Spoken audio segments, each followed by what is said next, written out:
I'm indeed greatly honored to receive this this lecture, particularly because Professor Dame Eileen Younghusband helped in the development of social work education in Hong Kong. In fact, she wrote a report in 1971 before I joined social work, and which has influenced Hong Kong's social work education and development for decades until now. We are still following her footsteps. So I'm indeed very honored. So today I'm going to share with you the topic on education for hope and transformation.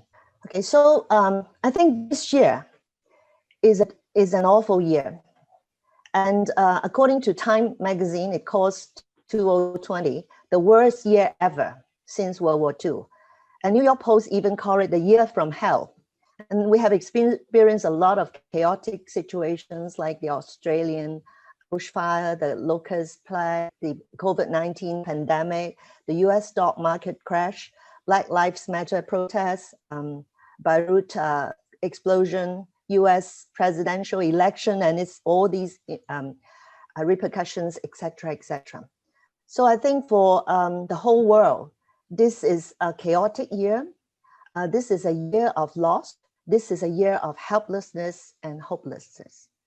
And I think all of us are involved in it, not only in serving our service users, but many of us are involved, and many of us have witnessed a lot of pain and loss and hopelessness. But as social workers, we believe in hope. So today I'm going to talk about the topic, education for hope and transformation. And I'm going to include the following parts. The first part, I'm going to talk about the evolvement of a model of education for hope and transformation developed by our team of colleagues and friends, and how it evolved. Secondly, I'm going to share with you a case study to illustrate how we try to implement it. And that is a 30-year journey in co-constructing social work education and practice in China, together with many friends and colleagues. The third one, very briefly, I'm going to share some personal trajectories of hope and transformation of my students. I have prepared 3 cases, but probably I can only have time to share one because of the time limitation. And fourthly, I'm going to talk about the implications on international social work, reflecting on the experience that I have. And firstly, the evolvement of a model of education for hope and transformation. And I think, as a student in social work, as a social work practitioner, and later as an educator, I always believe in hope and transformation. And I think hope is central to social work. Social work is the profession of hope, and a sense of hope is central to our practice, particularly in times of distress, adversity, tragedy, and hopelessness. And I think we have, throughout our lives, I think we have experienced and seen a lot of tragedies, disasters, hopelessness. And I think social work is a profession that enable us to go on and to spread this message of hope. And what is hope? According to Bodhi in the International Social Work article, they call hope, they say that hope provides people with a vehicle to envisage the future and strength to deal with frustrations, despair, trauma, and adversity in the present. And I like this definition because it talks about the future. The hope gives us a future hope, a future direction. But on the other hand, it also gives us the strength to deal with our present trauma and frustrations. And another very famous definition by Snyder is that hope is the perceived capacity to derive pathways to decide goals and motivate oneself via agency thinking to use these paths. And I like this definition very much because it talks about the 3 core elements of hope.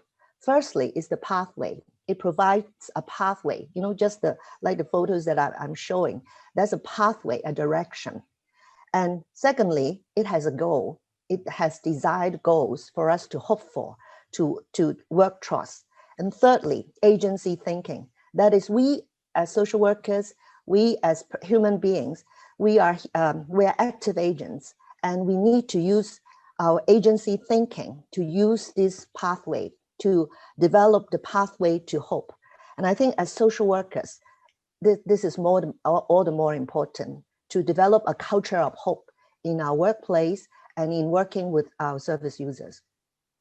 And I think many articles, many people have talked about hope in social work practice, and I'm not going to elaborate on it.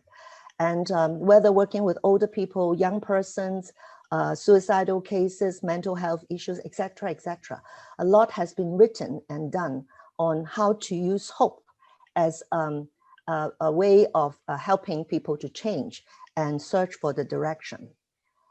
But I would like to particularly share two persons who have greatly influenced my philosophy and my direction in social work education. Firstly is Paulo Freire, and he has written the book on pedagogy of the oppressed and many other books, and particularly the one on pedagogy of hope has influenced me greatly because he talked about, and I like the quotes, it says, there is no change without the dream, as there is no dream without hope. So I think we have to have hope and we have to have dream, and this is what sustains human being in our struggle and in our being. And he also said, without hope, there is no way we can even start talking about education. So education and hope must be linked together because education is a vehicle to evoke hope, and we can help people, help our students and also ourselves to become transformed through education, because education embodies hope. And according to Paulo Freire, and the philosophy of hope is rooted in human beings' consciousness of its own incompleteness. And I totally agree with that. I think it is because we feel that we have incompleteness. There's a void, there's a gap, there's a vacuum in us that is unfulfilled. And because of that we have a constant search for completeness. We try to become complete. We try to search for fulfillment so that we become complete. And I like one of his quotes, and he says that humans as unfinished beings are in the process of becoming. We are conscious of our own incompleteness and our status as travelers, seekers, searchers, and pilgrims.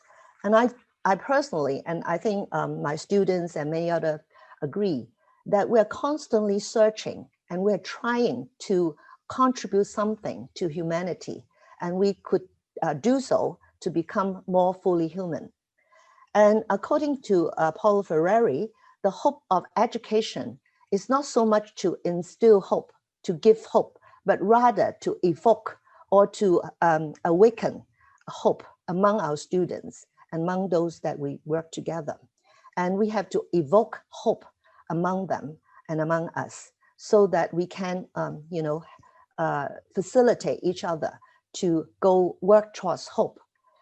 But in that process, we as educators, we must possess humility, and we have to be humble to work together with our students. And we instill or evoke hope through sharing of our vision, but it is their right, the students' right to adopt contrary positions and develop their own pathway to hope. And also we need to help our students to develop a critical knowledge of reality rather than just being idealized about hope. So hope has to be grounded rather than being empty and unrealistic. And another person that have greatly influenced me and my colleagues is Donald Shawn and his theory on reflection in action. And we are privileged that he visited us before he passed away many times. And then he was the supervisor of one of my team member who was his PhD student.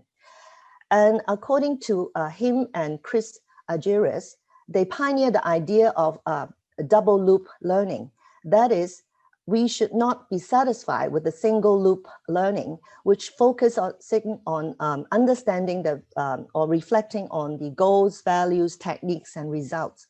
But he said that we must try to analyze and learn more about the why, the underlying assumptions of our beliefs, of our actions, and about what we do. And Sean also proposed that the way of integrating theory and practice is to integrate theory and practice through critical reflection in action. That is, we try to reflect while we are doing things, and through that reflection, we build up our theories and our understanding, so we can develop new practice knowledge in the midst of professional action. And he encourages us to use reciprocal reflection in action research so that we can reflect during our action process. And this process is not just limited to ourselves as teachers, but it is reciprocal because we engage in this reflection together with our students and together with those that we serve. So I think our team, actually our team of colleagues, there are many of them, and I won't have time to mention, but many of them are, we buy in with this philosophy. That is, we believe in action research, and we use action research in our process of integration of theory and practice. And also, Ben has developed, and our colleagues have developed a model on the triple capacity building model. That is, we believe that in the process of doing action research, educators, students, as well as the local people have to be involved in the process. And we, for example, for the educators, they do not just educate, they are also students in the process. As students, they are not only students, but they can be teachers in the process. As local people, they can also be teachers to us. So I think the three parties, that is the educators, students, and local people, are engaged in this process of interaction, of reciprocal reflection in action. And we try to understand the issues. We try to map out the strengths and limitations of our existing practices. We try to construct a new practice framework. We try to experiment and put the new practice framework into practice, and constantly reflecting on the experimentation and try to refine on the framework and continually refine and revise our model. So I think this process has been extremely useful, and we have been practicing it in Hong Kong, China, and the places that we do social work education. And so we try to combine the theories together. So we believe that we believe in the triple capacity building, that is educators, students, as well as local people are partners in the process of becoming, and in the partner of the process of co-creation. And also we engage in this process of action research.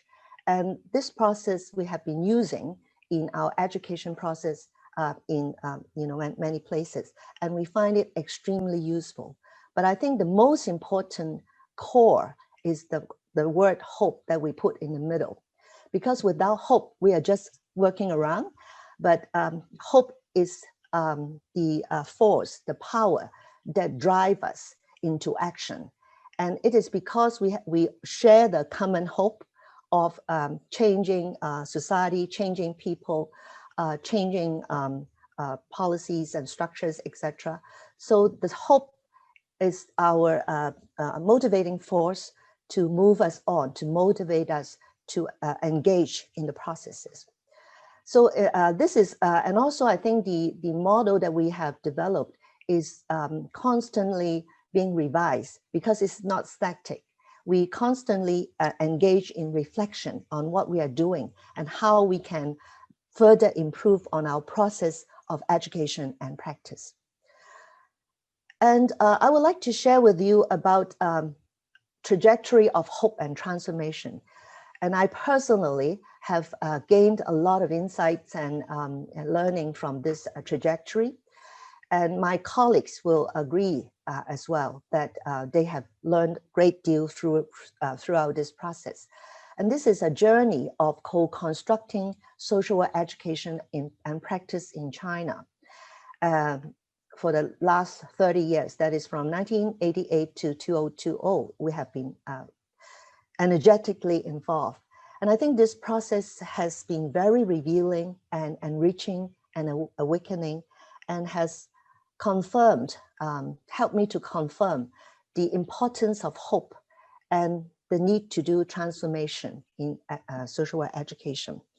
And I have no time to acknowledge the contribution of all the partners that are involved, and many are involved, whether they are colleagues from PolyU, from Peking U, and from many universities in Chinese mainland, and our students and our service users, our local people, government friends, etc., etc. Okay, but before I talk about the personal trajectory of the involvement in this process, I would like to give you a snapshot so that you can have some background of what happened in the Chinese mainland. And you know, this is 100 years in one snapshot. So this is brief and maybe overgeneralizing. So forgive me if it is a little bit simple. So in China, social work education was introduced to universities in the 1920s, and firstly to Yanjing University, which is the predecessor of Peking University, and then it spread to many other leading universities in the Chinese mainland. And I would say that during the whole process, the 100 years, hope has been steering this progression. And I can see that many social workers, social work educators particularly, have exhibited and exercised the sense of human agency. And they have been putting a lot of efforts into the process and trying to move and steer the process in order to make something happen. And what they are dreaming and the common hope is to enable the people in their country, in our country, to have better well-being and to enjoy a better quality of life and to have less suffering and have more justice, more freedom, more well-being, more hope and more happiness. So in between 1920s and 1950, many programs were developed and many pioneers have done a lot of things despite a lot of war during the period and a lot of hardship, a lot of poverty during the period. And social work have done a lot during those periods, even though it was a little bit more casework oriented because it was introduced by missionaries and you know, using the foreign model. But still, they have helped a lot of Chinese people to develop a better quality of life. And from 1952 onwards, social work education, and in fact, social work was terminated temporarily because China has turned into a socialist country. And in socialist country, everybody is covered by state welfare and they're working in the state-owned enterprises that have welfare provision. So there's no need for social work according to the leaders. So social work was in a hibernation period, but actually a lot of social workers that was trained in the past, they were still very active. And actually they were instrumental in introducing social work in the 1980s. So in the 1980s, because of the open door economic policy, many previous social workers advocated for that reintroduction of social work education into China, into the Chinese universities, because they think that because of the open door economic policy, there will be a lot of social problems, complex problems that the present system might not be able to deal with. And they need professionally trained social workers to deal with the increasing social problems. And so later on, after searching for 10 years or so, then we come to year 2000. And then I think there was a great surge in the number of social work schools of education. Many social work schools were introduced, and during that period, and social workers were searching for the model that fits China. And many initiatives were developed during that period, including PhD programs, inviting them to study PhD in Hong Kong and overseas, and also PolyU developed an MSW program. Hong Kong U also developed one, and there were many other initiatives. And in 2006 came a very enlightening policy, and that is the Chinese government launched a policy to build a strong social work team. By a strong social work team, it means around 2 million people. They want to build 2 million social workers by 2020. But anyway, so that was the there was a policy from the Chinese government saying that they want to build a strong social work team to support the development of a harmonious society. I think this and this policy is not only one policy. It is a cluster of policies. It includes the introduction of local social services, and the government provide purchase scheme so that the local social services will be purchased by the government. And we have, they also include the social work qualification examination, whereby practicing welfare workers can sit for the exam and get the qualification. And also in 2009, the China's own MSW program was introduced. And I think there were many reasons why this policy come into being. And I would attribute it to human agency as well. Because I think there were, of course, the social issues getting more complex. The people are having higher expectation, and they would like to receive better quality of care and social services. And also the government has been pretty successful in economic development, and the government would like to contribute more to social development, etc. But I think one of the greatest reasons that contribute to the development of this policy is the active human agency of the social work community in Chinese mainland. And they have advocated for this policy, and they have proved with their work that social work is something that can add value.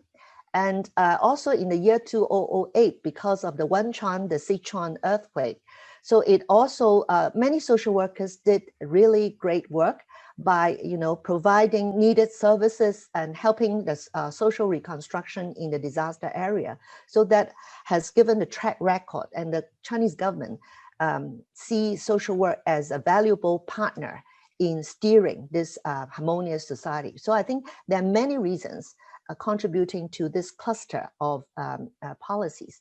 But I personally think that it is because social workers and social work educators in particular have done a great job during that period.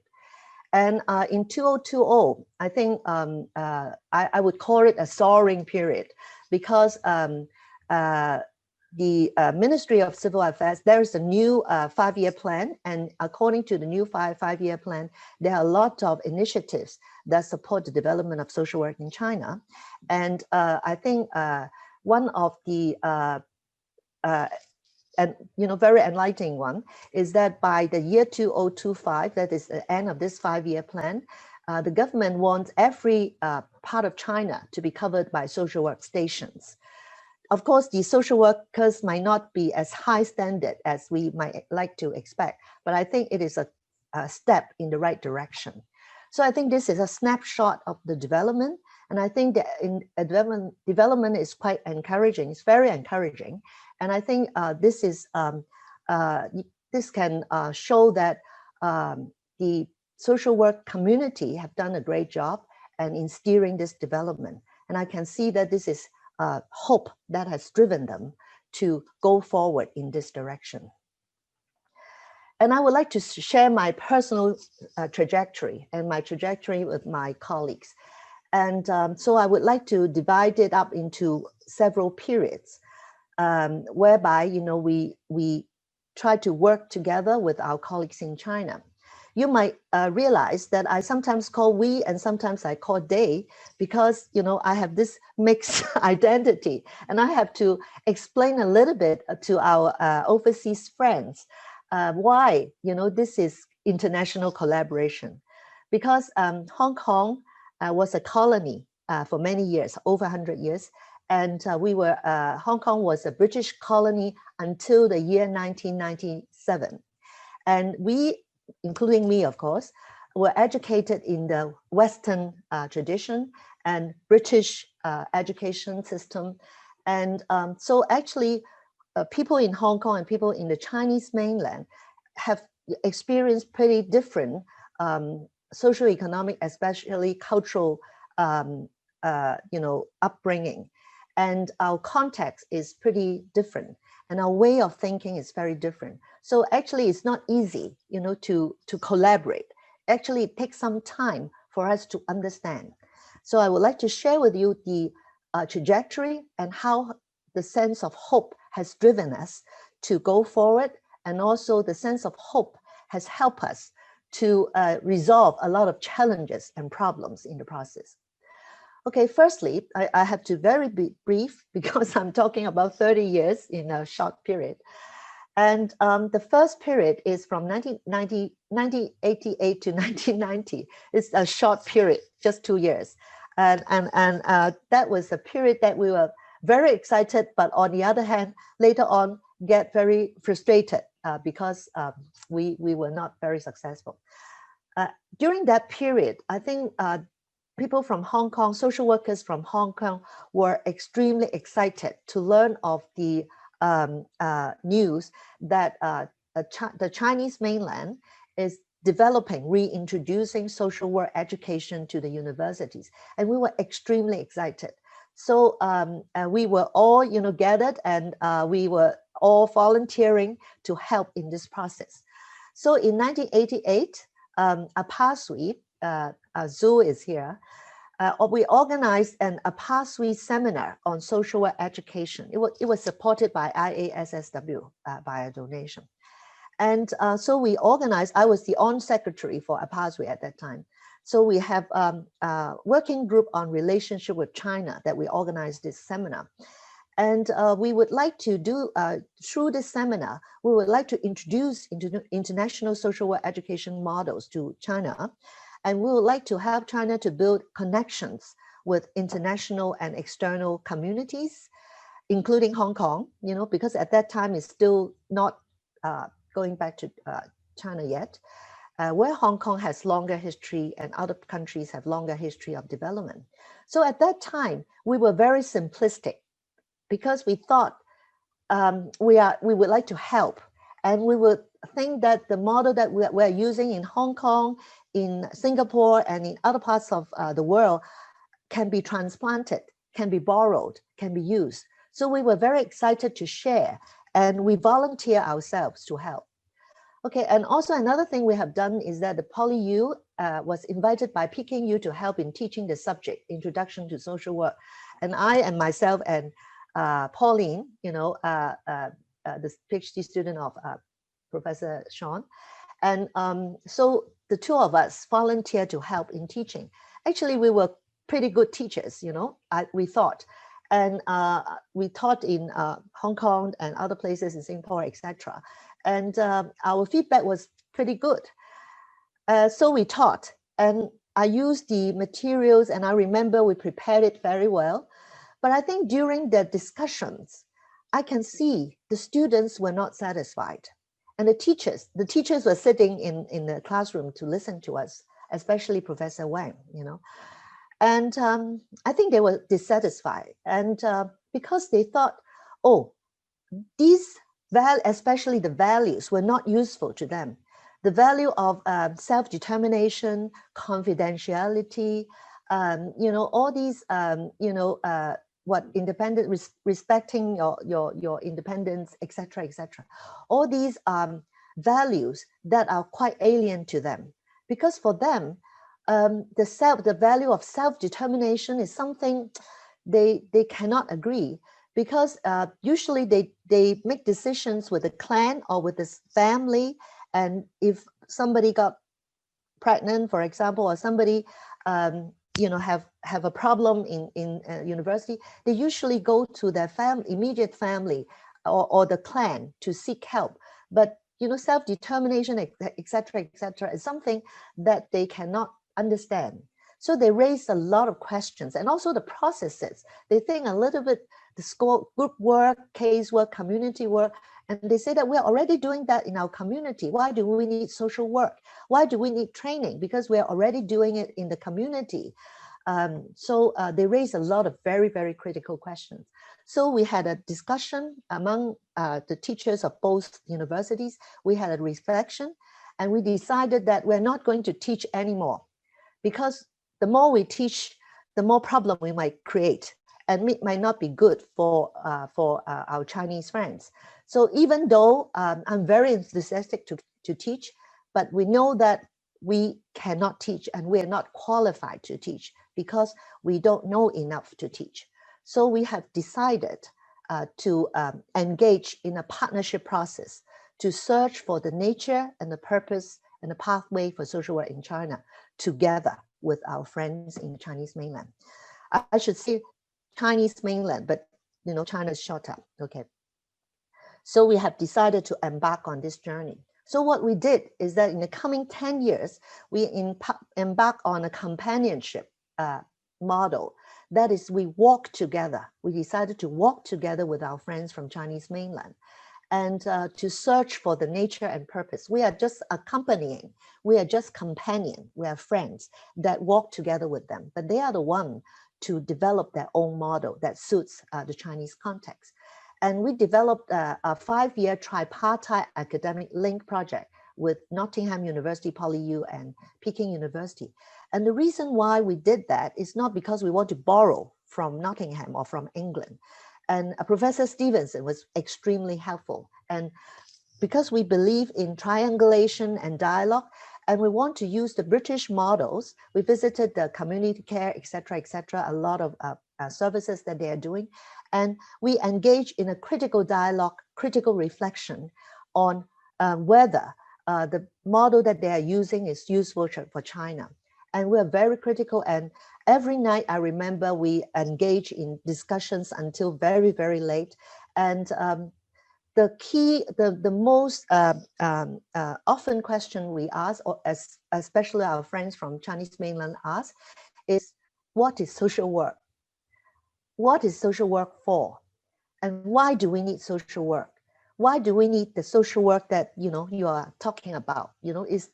Why don't we just use the present system that we're using? So what is social work is actually the nature of social work is a critical issue that we have been discussing. And during that period, I think we have engaged in a lot of discussion, dialogue, and we bring our friends from Britain to China, and then the students will critically, ask them a lot of questions. And during that process, I think it shake up the mindset of, all of us. And I think our Chinese colleagues are able to gradually search for the purpose, for the pathway of fulfilling their hope of helping the Chinese people to get out of poverty and to a better way of living.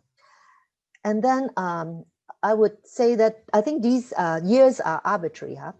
And in the year 1999, Chinese mainland introduced a policy to broaden, to expand the recruitment of students. And so suddenly many universities developed social work programs.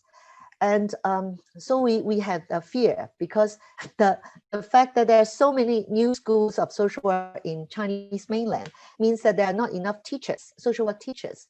And we are worried that the teachers might just follow the usual track by borrowing books, borrowing notes from overseas, from Hong Kong. Because during that period, we were constantly asked to give our notes to them, to give the books to them so that they can teach. And we were very worried because we know that this is not a good way for the Chinese mainland. So I think we embark on a journey to co-construct social work education and practice models together. Actually, we are just playing one part. Many other people are involved in that process. So our hope is to develop social work education and practice that is relevant to the local Chinese context. And I think at that period for us in PolyU, what we could offer is that we decided to offer the first IASSW program in the Chinese mainland. And you can see that our aim is to nurture a critical mass of social work leaders to steer the future development of social work education and practice in China. This is an extremely tall order, but we feel that this is a matter of urgency. And originally we were thinking of just having 1 or 2 cohorts, but later on we end up having 7 cohorts because the number of universities offering social work programs keep on increasing. So we were privileged to have the support of the Kazakh Foundation to support us. And we had 7 cohorts, and we graduated 235 students. And these are all social work teachers and senior practitioners, and they are able to lead the future development. And I just want to share a little bit about the teaching and learning approach that we developed. And actually that is informed by the model of hope and transformation that I just shared. For example, we use the critical reflection model in our teaching because we believe that we should not just teach and impart the Western models. And so whether it is psychology, sociology, or whether it's social policy, social work practice, we still have to introduce the Western model or classics, but we encourage a lot of critical reflection and dialogue and use of local case studies to sort of reflect on these models and whether they are suitable for the local context. And so usually we have a lot of arguments. And then particularly the practicum is very useful. And we have summer practicum for around 8 to 10 weeks. And we use a model whereby the students live together for 8 to 10 weeks. They form a small learning community, like 5 or 6 students together, and they work on one particular focus. For example, rural social work, or social work with women, or social work with delinquency, etc. And we use the participatory action research method in this whole process of developing the practicum. Excuse me, and through that 5 minutes. Oh dear, yeah. I'm just halfway, sorry. And so we developed many models, like the community-based mental health model, homeschool community model, occupational social work, rural community development, left behind children, etc., and disaster-oriented model. And I think through the process of involvement, what we have done is that through this process of reciprocal reflection in action, we managed to engage our students and the local community people to evolve models of practice that are useful to them and can bring solutions to the problems that they are facing. Okay? And then finally, in the year 2013, we engaged in a new stage of development. We call it fellowship, maybe. And that is, we want to evoke the hope of young social work educators to contribute to the future development of social work in China. You may be aware, in the previous stage, we were basically, we take the more responsibility. We are leading together, even though we are working together with them, but we take more responsibility and leadership. But now we are hoping to evoke their hope so that they can take the future leadership. And our way of doing is to develop small projects that they can be involved in. That is, these students, these graduates, they can come up together with their colleagues, proposals of new models of practice that they would like to develop on a certain area. You can see that there are many topics. And then through this process, they develop a practicum for their own students, and also they develop action research in the process, and they develop the model so that these model will be shared with the social work education community, social work community in Chinese mainland. So this is the model that we are now using, and we have already started 18 projects and more will be coming. Okay, so these are some pictures about the models. So I would like to use the final time to talk about one story. I have free story, but I know that I don't have enough time. And how one student following this trajectory of hope and transformation. This is Professor Tier. He was a graduate of our first cohort, and he's now the president of the Provincial Association of Social Work, and he's interested in rural social development. And I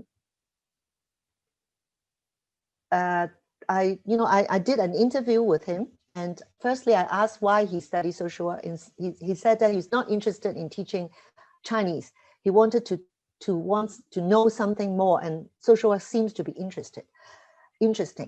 And he was involved in a practicum site, the practicum in rural Yunnan, using the capacity model to serve the local community. And actually, when they started, we have not a clue. And the year 2001, we didn't have a clue of what rural social work in China can be like, because in Hong Kong, we have never practiced rural social work. There's no field. And then in China, nobody talk about rural social work. So they are the pioneers. They were involved, and they live in that site together with their teachers and with the villagers. And then I asked him, did your study make any change on you? And he said, yes, I found the future purpose of my life. And actually that resonated with not only him, but many students say so. Because he said that I was searching for my purpose in life and I couldn't find one.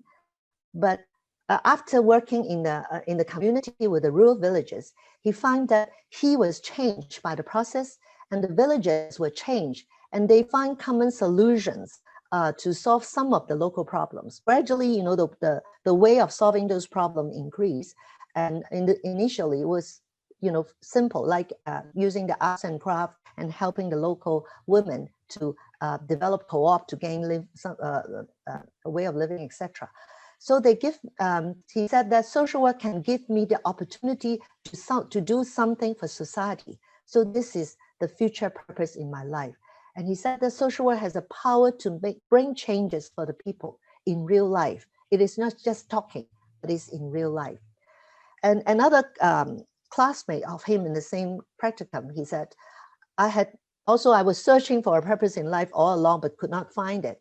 But during the practicum, I found that social work is so meaningful and powerful and had given me a sense of purpose for my future. So I asked him, how does that change affect him? And he said that work is no longer work. Work is a way to fulfill my ideals, my vision in life. And because he was a dean of a college, a post-secondary college in social work, so he said that I use my ideals and professional standard to manage my school and educate my students. And I asked him about his philosophy, and you can see that it resonates with, the model that we were trying to develop. And actually he contributed to the evolvement of the model as well. He said that firstly, it must be strongly grounded on practice, that we had to develop the hidden curriculum. And then the students and teachers must be equals, they mix together, and life affects life. That is our own life, our model affects them. They can see whether we are practicing social work. And if we can actualize and practice social work as teachers, then we can influence them. And also he said that he wants to create a culture of growth among the students. And he helped the students to grow and participate in a lot of action research in the community, and then personal growth groups, etc., etc. So he said that he's trying to develop a culture of hope among the students so that these students will carry on as the baton of hope. And finally, I was asking him whether he experienced any difficulties. Like us, we are experiencing difficulty in this COVID. So I asked him whether he experienced difficulty, in fulfilling his hope as a social work journey. And actually, he's actually having great difficulty because he's suffering from a serious illness right now and has to stay home and in his city most of the time, cannot travel.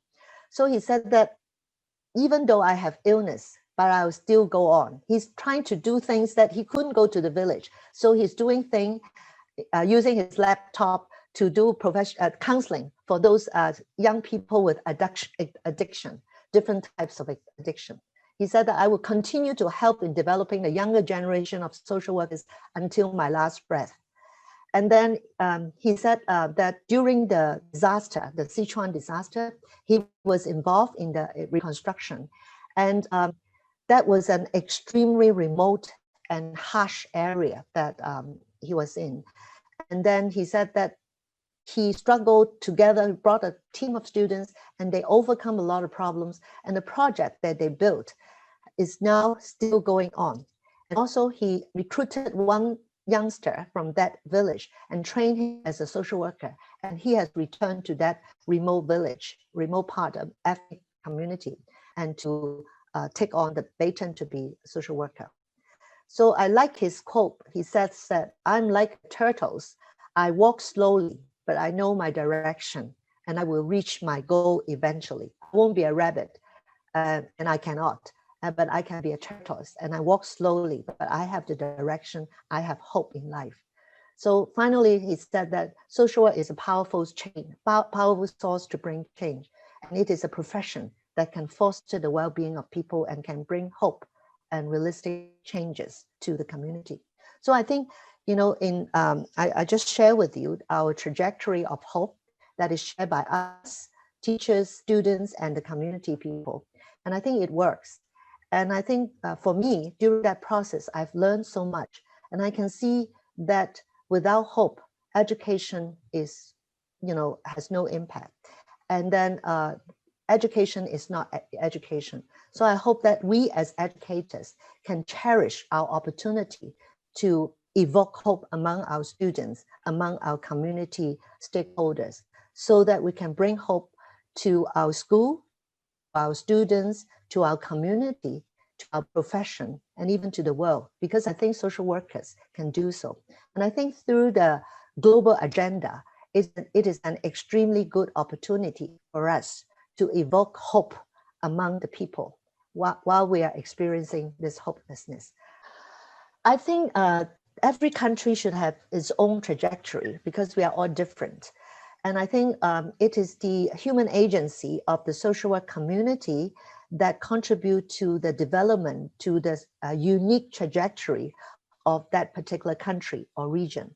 But I think there are many commonalities.